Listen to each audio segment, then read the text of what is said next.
You know the weird thing about saying no? Most people think it's just a sentence. 2 letters, 1 syllable. The first time you say it, it feels like you're betraying the universe. Like, what just happened? Did I really say no to my friend, to my boss, to my mom? Suddenly your chest is tight. You overthink for hours. You replay the moment in your head like a crime scene.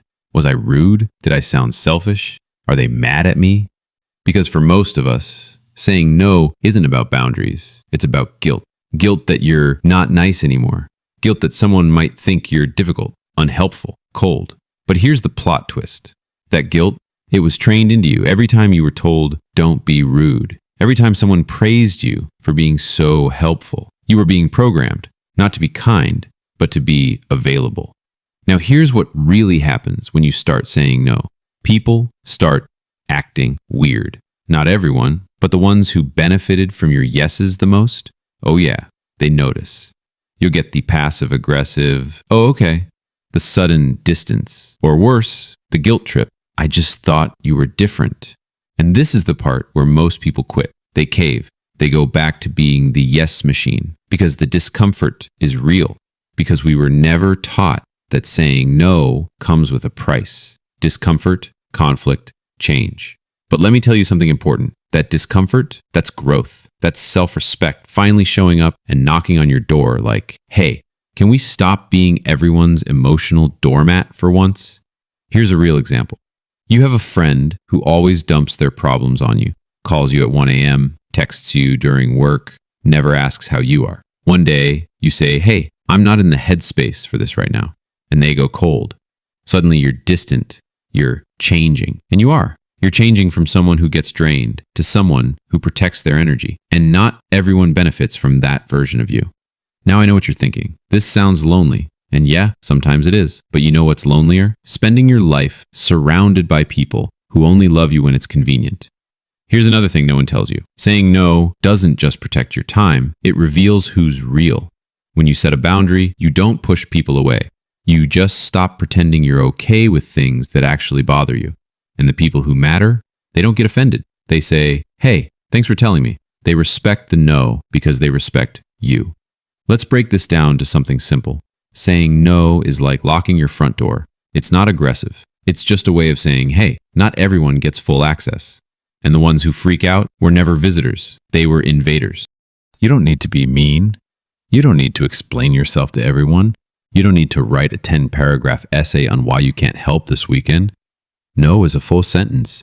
And if that makes someone uncomfortable, that's information, not your problem. Let me give you a trick I use. Next time someone asks for something, pause. Literally, pause. If your gut feels tight, if your jaw clenches, that's your body saying no, even before your brain does. And you can just say it calmly. Hey, I'm going to pass on this one. I don't have capacity for that right now. That doesn't work for me. Simple, firm, kind. And look, you're not going to be perfect. You'll say yes when you don't want to. You'll feel bad. But with practice, you'll get stronger. You'll stop over-explaining. You'll stop apologizing for needing rest, space, peace.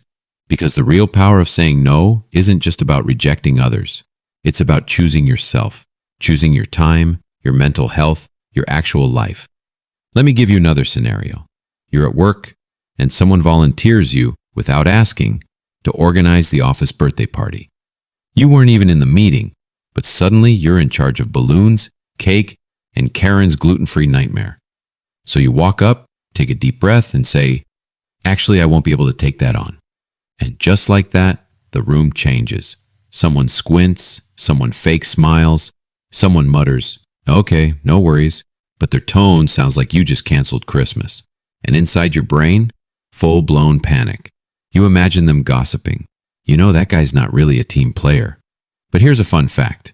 Being a team player doesn't mean being everyone's personal assistant.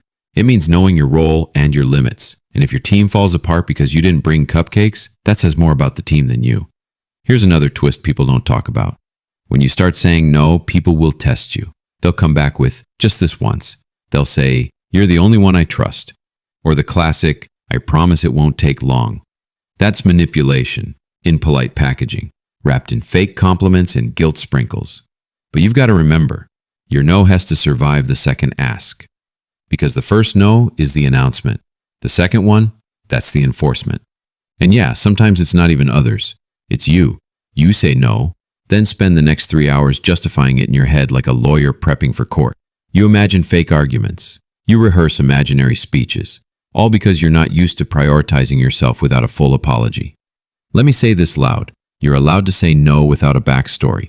You don't owe anyone a TED talk about your exhaustion level. No is enough. No thank you is extra polite. Anything beyond that is charity. Okay, so let's say you stick with it. You keep saying no when you need to. You stop bending, stop explaining, stop sacrificing your peace. Suddenly, your circle starts shrinking. But it doesn't feel like loss, it feels like clarity. Like turning down the volume on people who never actually listen to you.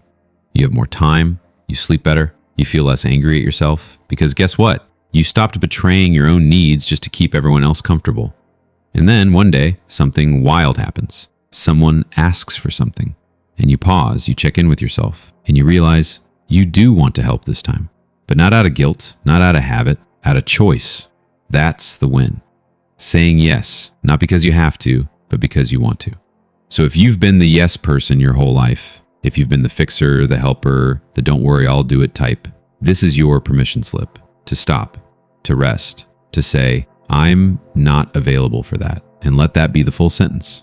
No guilt, no overthinking, just peace. Because when you start saying no, you're not just protecting your time, you're teaching the world how to treat you. And the world, it listens better than you think. So next time you feel bad for setting a boundary, remember this. You're not here to be liked by everyone. You're here to live like someone who finally likes themselves. Say it, practice it, own it. No.